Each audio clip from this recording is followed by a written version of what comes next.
Hello and welcome. We are on page number 40 of chapter number 4 of the GST material of ICAI.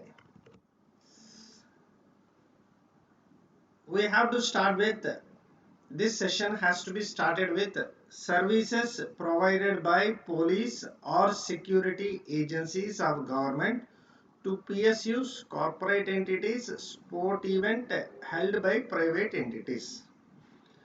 Now, what will happen is some PSUs or corporate entities or sports events that have been held by the private entities. A sport event is held by a private entity or the corporate entity, any of the corporate entity want a police or other help of other security agencies of the government. A PSU may want a police security or a security of any security agency of the government. Then what will they do? They will apply a permission to that concerned department. Then that concerned department will provide the security, for which the concerned department will charge some money. Now that money is subjected to GST. However, here it has to be paid on a reverse charge. Now, this service provided by police or security agencies of the government to these entities will not be exempt. It is chargeable to tax. However, they are chargeable to tax on a reverse charge. That you should understand. Now, let us take one example. There is one cricket association, Bangalore, Karnataka Cricket Association, Bangalore. What it has done? It has made a request to the Commissioner of Police, Bangalore. For what purpose? To provide security. Security in and around the cricket stadium because they are going to conduct a match. What the police commissioner has done, he has arranged the security and there was also some consideration. Now here what has happened, service of providing security by police personnel is not exempt. We already understood that. Now here the service provided by government, Karnataka Cricket Association is liable to. Now what happened, service is provided by the government, means police department is nothing but a government. Now to whom they have provided services, Karnataka Cricket Association. This is not exempt. For the fees that has been charged is not exempt. But who has to pay the GST? The service provider is government. The service receiver is Karnataka Cricket Association. But here it is chargeable on reverse charge. Means Karnataka Cricket Association should pay. Next comes services by way of tolerating a non-performance of a contract. Now we already know that tolerating non-performance of a contract is an activity or a transaction which is to be treated as a supply. Where did we learn this? We learned this in Schedule 2 of the CGST Act. Where did we learn Schedule 2 of the CGST Act? In chapter number 2, while we are understanding the concept of supply. There we have learnt. So, now let us take one example. Let us take one example so that we will have a better understanding. We will have a better understanding. Now, let us say there is one X Limited and Government of Andhra Pradesh. Government of Andhra Pradesh. Now, what Government of Andhra Pradesh has done? It has given a contract. It has given a contract. To whom? X Limited. What purpose? For the there is a river flowing and a bridge has to be constructed. This is the bridge. Now, what is the contract amount? It is 10 crores. But this project has to be completed within a time span of 1 year. According to the terms of contract, if X Limited does not complete the project within the time span of 1 year, the government has an option to claim damages of let us say 25 lakhs from X Limited. What has happened is X Limited could not complete the project in 1 year. Government invoked that clause of the contract wherein the damages have to be paid by X Limited 25 lakhs. Now X Limited has paid damages to the government. Now whether this is subjected to GST or not is a question. Now what it has been provided is, if supplies to government services provided by government by way of tolerating a non-performance of a contract, it is covered under exemption number 62 of the notification. Therefore, any consideration received by the government from any person or supplier for non-performance of a contract is exempt from tax. That you should understand. We can understand it better by this example. There is a Public Works Department of Karnataka. It entered into an agreement with ABC, which is a construction company. What it has to construct? It has to construct an office complex, and there is a consideration which is agreed upon. Now they entered into an agreement on 10th July 2000 something, let's take it as 2018, and it is agreed by both parties that they shall complete the work and hand over the project by 31, let us say this is 2018 and this is 2019. If there is a breach of terms by either parties, the other party can claim damage or penalty. Now what happened?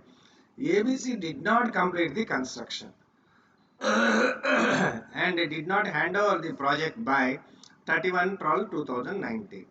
So as per the contract, the government department asked for damages or penalties, and if damages or penalties are not paid, the government department threatened that it will go to court. So in order to avoid litigation and to purchase peace of mind, ABC Limited, what they have done is, they have paid 10 lakhs to the department for non-performance of the contract. Now, is this amount of 10 lakhs chargeable to GST or is it exempt? Now it is exempt. We will move on to the next category, construction services, wherein we have entry number 10, 10A, 11, 41A and 41B of the notification. These entry numbers deal with the construction services. So, what are these?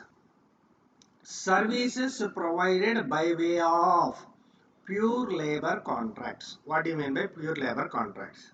Next, we will understand. Pure labor contracts of what?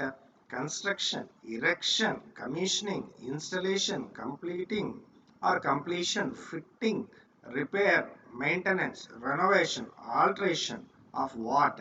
Civil structure or any other original work. What is this any other original work? We will understand. This has a meaning. Pertaining to the beneficiary-led individual house construction or enhancement under housing for all, which is a urban mission or Pradhan Mantri Awas Yojana. Friends, it is not that you have to by heart this paragraph. You should understand that there is some kind of exemption like this. So if you come across a pure labor contractor who provided a service of construction or a renovation of some houses which come under the purview of Pradhan Mantri Awas Yojana, then it should strike you that there is some entry in the notification, exemption notification under section 11 of the CGST Act. Then come back to the notification and browse through the entries. Then you will get entry number 10. Then you read in detail with regard to that particular case. That is how you have to follow. It is not that you have to by heart this entire paragraph entry number 10. It is not like that, right? Next, and also it is also not possible for me to by heart everything and just recite before you. It is not like that, right? Now, services supplied by electricity distribution utilities. What they are doing by way of construction, erection. You should understand whether this is by or to. Now here this is by. This is also by. To means input. By means output. Outward. To means inward. By means outward.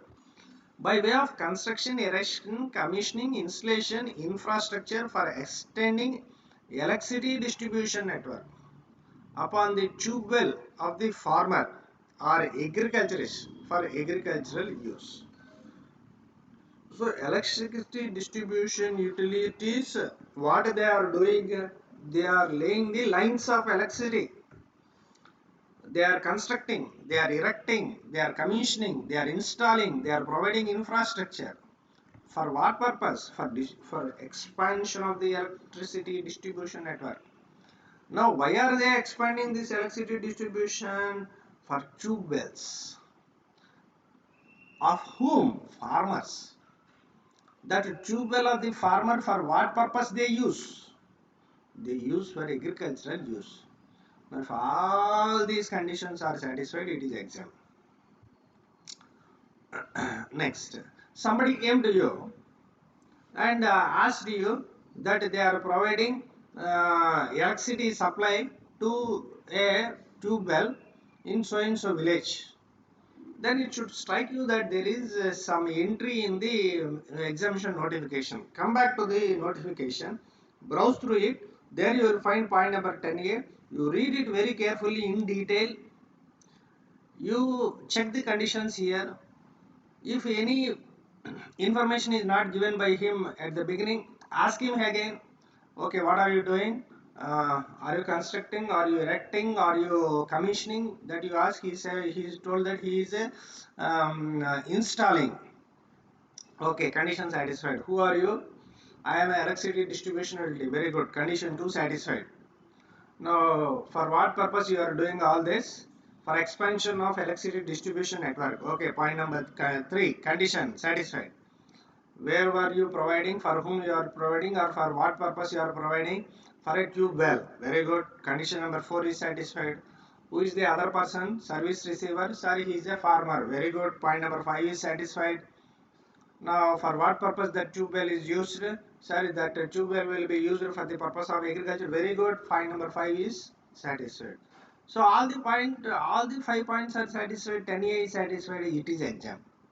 Then you give the advice that it will be exempt as per para or entry number 10A of the exemption notification, which is given under section 11 of the CGST Act. That is how you have to go about.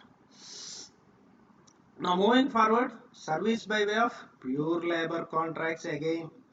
What are they doing? Construction, erection, commissioning, installation of original work.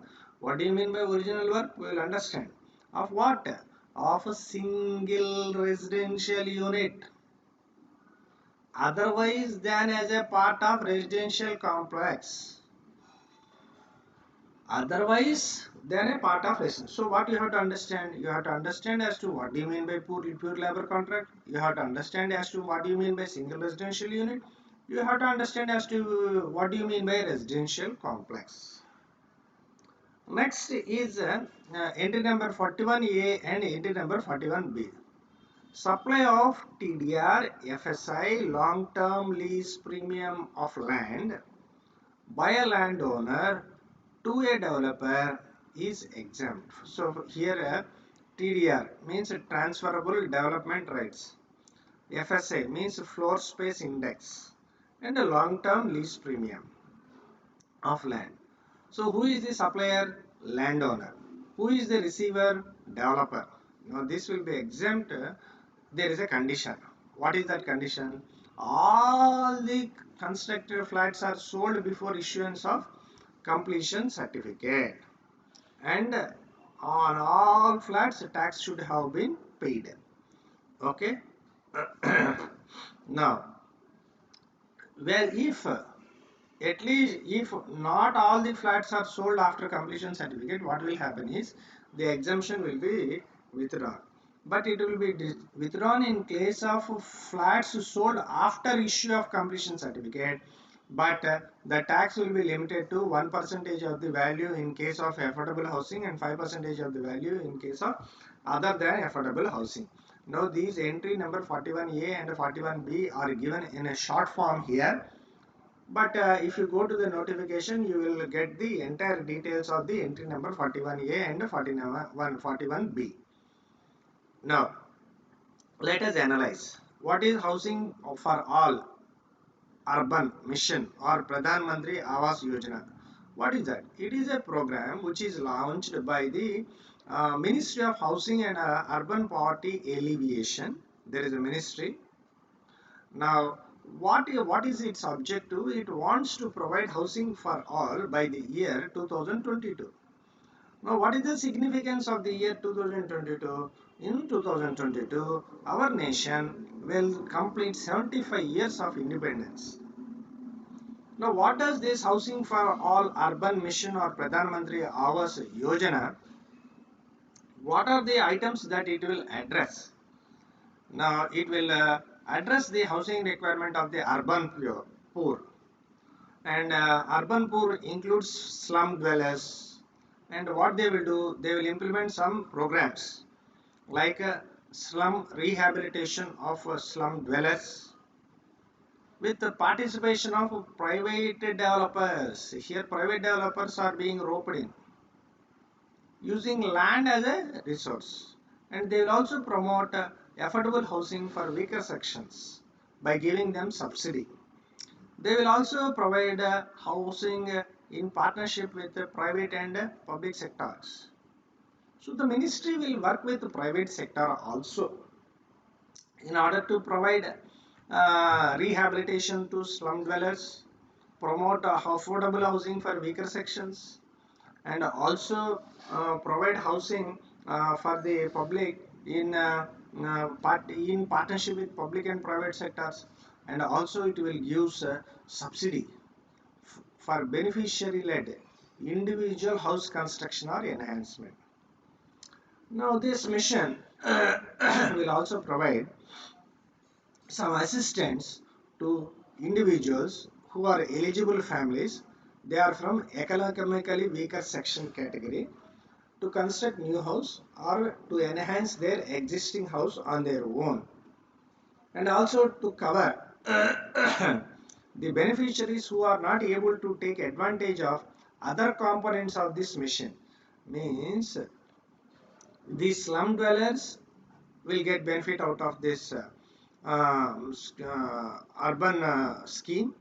The weaker sections will get benefit, and also the subsidy for beneficiary led individuals. Here you will have some conditions. Affordable housing in partnership with public and private sectors, you will have some condition. There is one Mr. A who did not fall in any of the above category. Now he may fall in economically weaker section. Okay. Now because any of the person who could not take up or who could not be within the conditions specified in these 4 points, that person may get the advantage by virtue of this point. Now what these economically weaker section families they are going to get, they will get assistance. The central government will provide assistance for what? For the purpose of a construction of a new house or enhancement of existing house. Now what does entry number 10 says? It will exempt.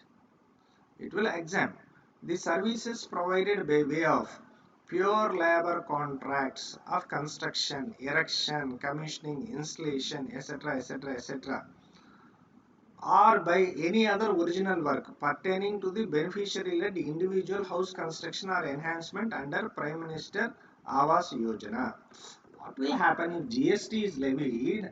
The cost will increase, the price will increase. If GST is not levied, the price will not increase, or to the extent of GST, price will be reduced, right? So why are exemptions given? As a matter of public interest, As a matter of public interest, exemptions are given. Now this Prime Minister or the Pradhan Mantri Awas Yojana is to provide housing. Now this somebody has to construct the house. They are providing the service of construction. Now that construction service is exempt, right? Next, what do you mean by original work? Means all new constructions is original work. All types of additions, alterations to abandoned or damaged structures. Erection, commissioning, installation of plant, machinery, equipment or other structures, whether prefabricated or otherwise. Now all these will come under original work. Now what does entry number 11? So till now we have discussed entry number 10. What is entry number 11? 10 and 11. Then this 10A is self-explanatory. It does not require any analysis. What is 11? Pure labor contracts of original work pertaining to single residential unit otherwise than a part of residential complex. So it deals with a single residential unit. So pure labor contracts pertaining to single residential unit otherwise than as a part of a residential complex. What do you mean by residential complex? Means a complex comprising of building or buildings having more than one single residential unit. Further, single residential unit means a self-contained residential unit which is designed for use wholly or principally for residential purposes. Okay. So single residential unit means a self-contained residential unit which is designed for use for residential purpose for one family. So single residential unit other than or otherwise than as a part of residential complex. So passenger, now by that we have concluded this what you call construction services. Now we move on to the next category, passenger transportation services. We move on to the next category, passenger transportation service. Now here, what are the exemptions? Transport of passengers with or without accompanied baggages by air. Now where are you embarking? You are embarking from a terminal in an airport located in the state of Arunachal Pradesh, Assam, Manipur, Meghalaya, Mizoram, Nagaland, Sikkim, Tripura, Bagdodra in West Bengal. Not all in West Bengal, only Bagdodra in West Bengal. So in those states or places, in an airport, you are embarking a aeroplane. That will be exempt. To any place. It may be to any place.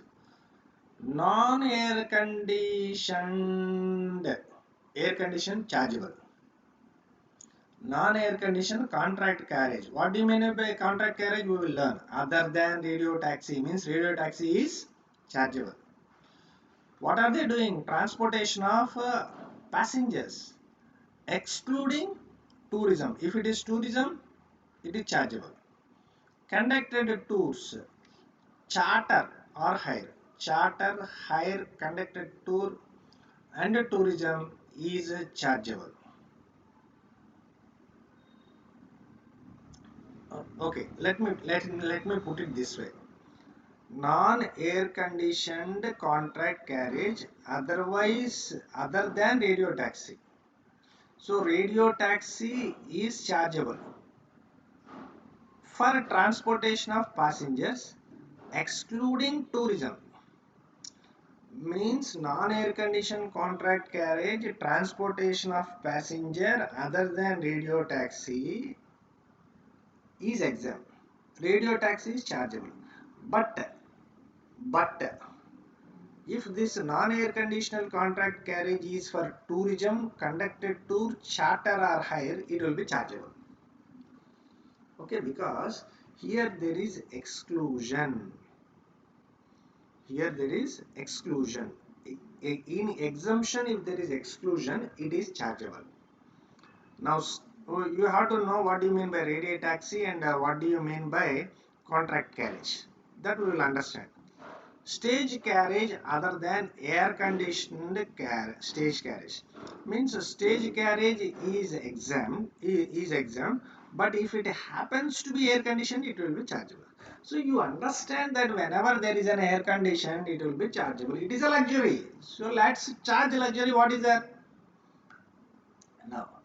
Services provided to central government, here observe, it is two: by way of a transportation of passengers with or without accompanied baggage by embarking. Here the services are provided to the central government, embarking from or terminating at the regional connectivity scheme airport against consideration in the form of viability gap funding. So if a private aircraft is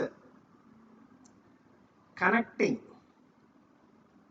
places under the regional connectivity scheme airport, then the private airports or private sorry, it's not a private airport but a private air carrier will always think if it is a profitable route or not. If is it viable to connect those two places through air or not, he will examine.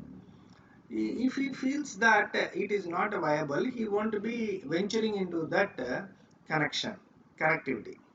So what the central government has done is, in order to improve the air connectivity between tier 2, tier 3 cities, what they have done is they have brought in a scheme called a regional connectivity scheme. So in that scheme, they have identified some cities which are having airports. So they are encouraging the private carriers to connect those cities. If it is not viable, what they will do is the difference amount of that you call it as a viability gap, that amount will be paid by the central government to these private players. So it is the central government is tolerating, let's say, for which it is paying consideration, then it will be chargeable actually. But this viability gap funding is exempt for 3 years. From which date? Commencement of operation in that regional connectivity scheme.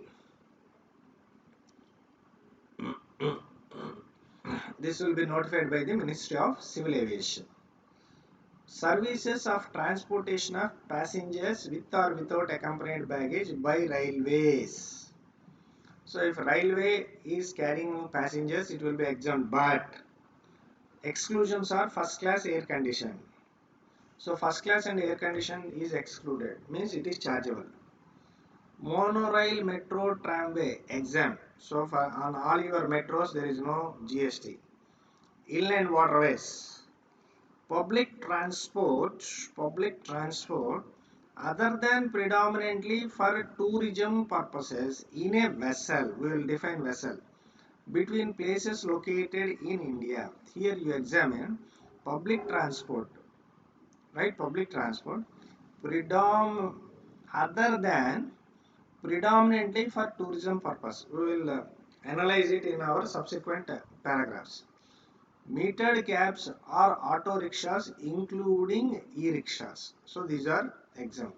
But we have understood in one entry that radio taxi is chargeable.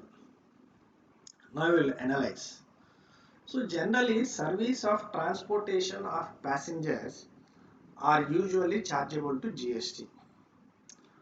But entry number 6, services provided by government, specifically exclude the transportation of service provided by government or local authority from its purview. So in entry number 6, services provided by government are exempt, but there are certain exceptions. In that exception, one of the exception is the transportation of passengers. So in an exemption, if there is an exception, it is a chargeable. Okay. So, however, but still, but still there are certain exemptions to the transportation of passengers. So by what entries these are dealt by? These are dealt by entry number 15, entry number 16, and entry number 17. They are exempt. And you have this entry number 17D, that is public transport other than predominantly for tourism purpose in a vessel between places located in India. Now what is this? We will understand. Now let us say it should be a public transport. First of all, it should be a public transport. And next one is other than predominantly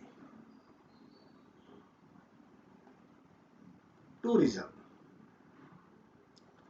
Now here also what is that? It is a vessel. It is a vessel. Public transport between a vessel between places located in India. Right?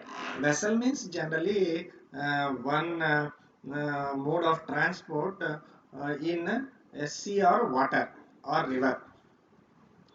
Now let us say there is a place X, there is a place Y. Now let us say this is a C. Now, why is this? It is a public transport. Now let's take the state of Kerala. These are backwaters. These are backwaters. There, some villages, islands will be there in the backwaters. Now, this is a island, and this is a island. Now, this is a village. This is a village in the backwaters of Kerala. Now, if anyone want to go to the mainland, or this villager want to go to this village, or this villager want to go to the mainland, this fellow want to go to the mainland, they have to depend upon this vessel only. Now this is public transport. This is exempt. Now let us say I am a tourist who went to Kerala for spending my vacation. Now I boarded this vessel and I paid the ticket. Am I chargeable? No, I am exempt because this is predominantly for public transport, right? But there is a boat house. There is a boat house which is for tourism. Now, what this villager has done is, this villager has boarded this boat to go to this village. Now, he paid 50 rupees. Now, is it chargeable for GST? Yes. This boat is predominantly for tourism purpose. It is not a public transport. But one of the villager used it as a public transport. But this fellow has to pay GST. There is a public transport. I am a tourist. I boarded this boat. It is exempt. Somebody is not a tourist but boarded the tourist boat. It is chargeable. Okay. Moving forward, going to the next topic.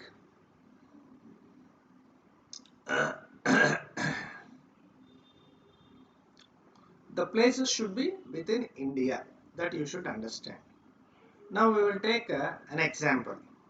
Service by way of transportation of passengers, not predominantly for tourism, on a vessel from Kolkata to Port Blair or to Port Blair to Rose Island, it will be covered under 17D because that transportation is between two places located in India. So they are in Andaman and Nicobar Islands. What do you mean by contract carriage? Because we came across contract carriage, metered cab, etc. We will know the meanings.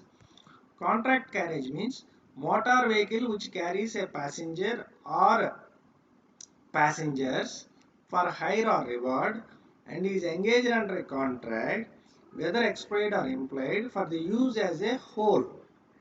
Means the whole bus you are booking. There is a marriage in your house and you have to go to another city for the marriage. All your relatives or some of your relatives stay in this city. So tomorrow morning is the or tomorrow afternoon or evening is the marriage. Today night all of you boarded this bus. You have engaged this APS RTC and you have engaged a luxury bus.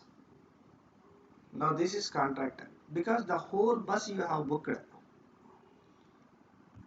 and as a whole and entered into by a person with a holder of the permit in relation to such vehicle or any person authorized by him for a fixed or agreed rate or sum on a time basis, whether or not with reference to route or distance from one point to another, either case without stopping, pick up or set down passengers, not included in the contract anywhere, and it also includes a maxi cab, a motor cab, notwithstanding that separate fares are charged for its passengers. So this is a contract carriage. Next, what do you mean by metered cab?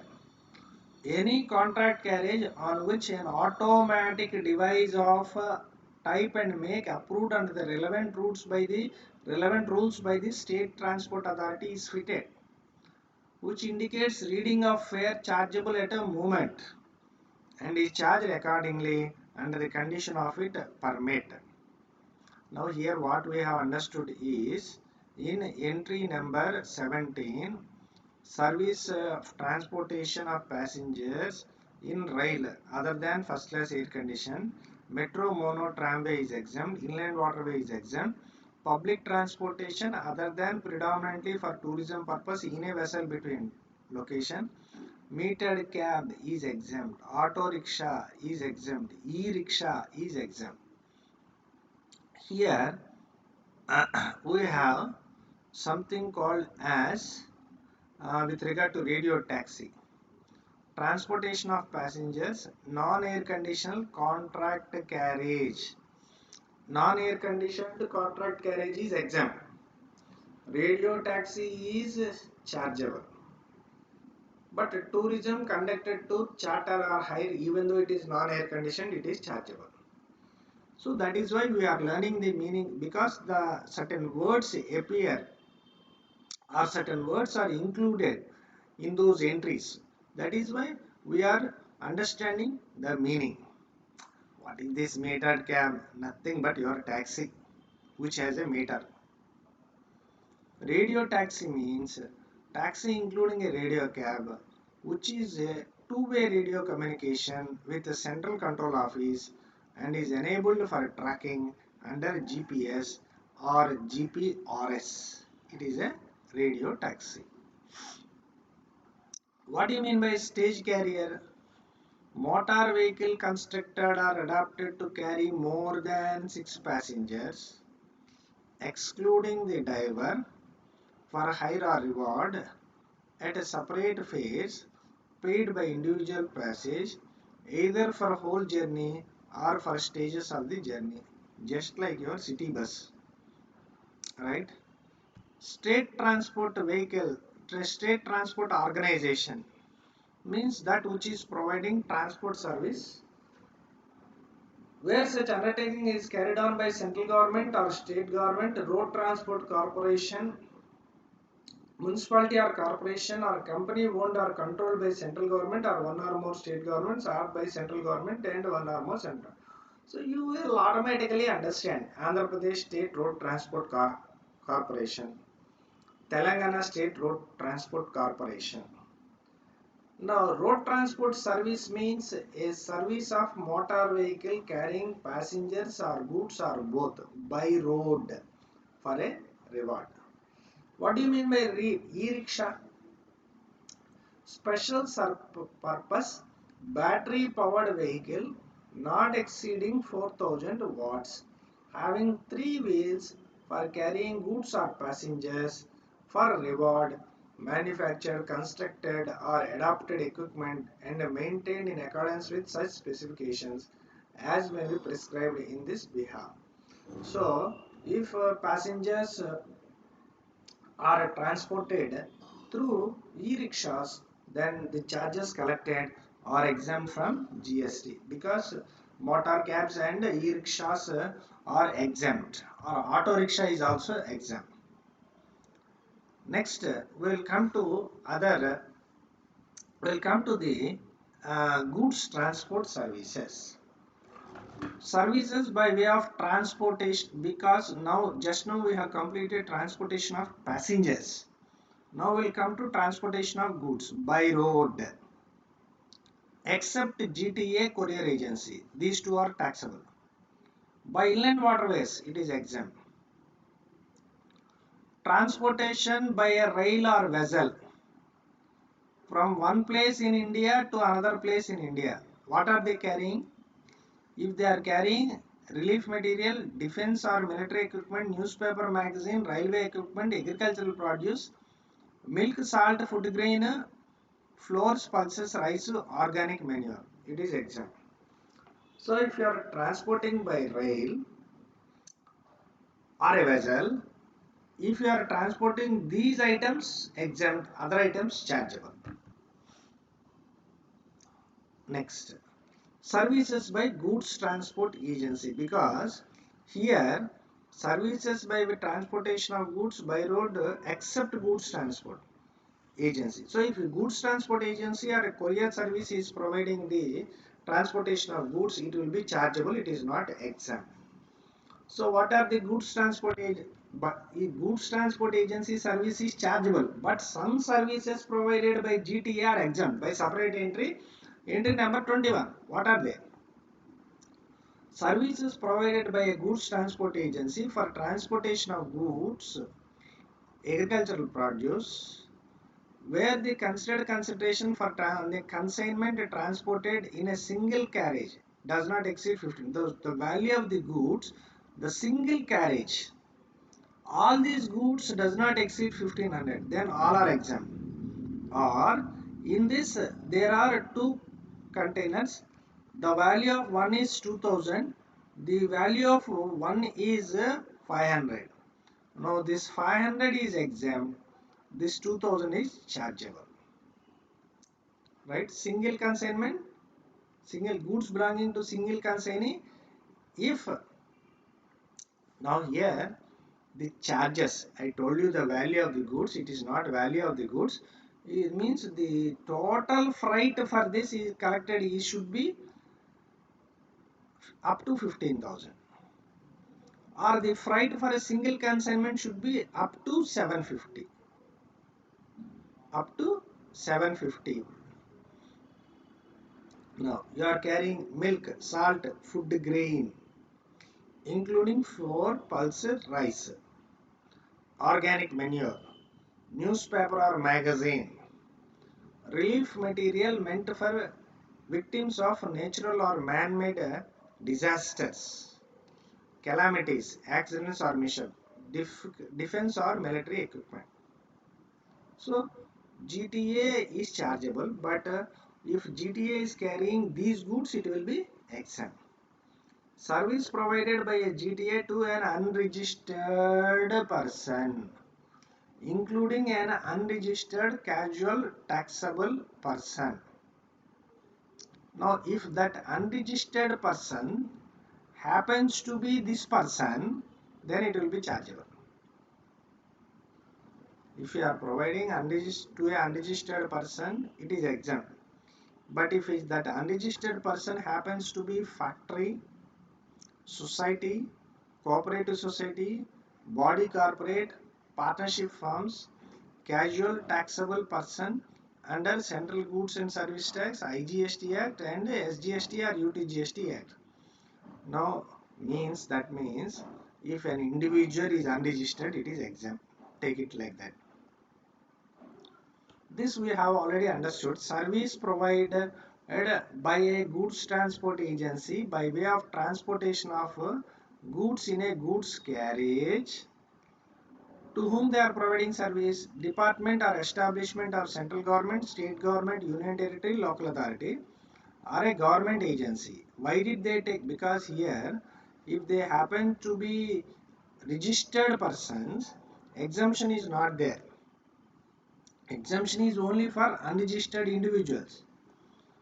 So these people are registered, therefore for them exemption is not there. But why did they get a registration?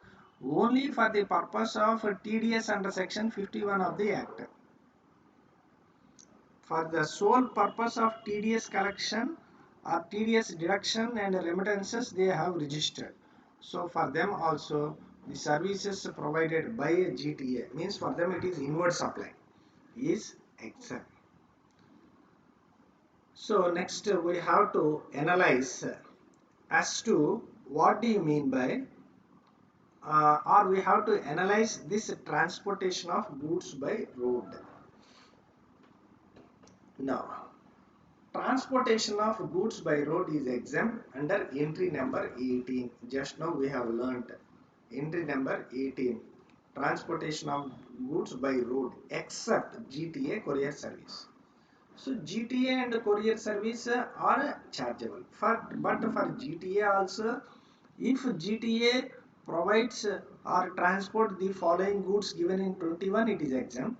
In 21A, what is it say? GTA to an unregistered person. But they should not be these people. Means, in a nutshell, GTA to unregistered individual. But here the central government, state government, etc. are registered only for the purpose of TDS under section 51. For them it is exempt by virtue of entry number 21B. So 18 says that transportation of goods by road is exempt, but service of GTA and courier are chargeable because there is an these two are exceptions to item entry number 18. Therefore, exception to exemption is chargeable. But GTA by provided to an unregistered person is exempt. But those unregistered persons who should not be factory, society, cooperative society, body corporate, partnership firm. So in a nutshell, what you can say, only GTA service provided to an unregistered individual end consumer are exempt. So what are chargeable?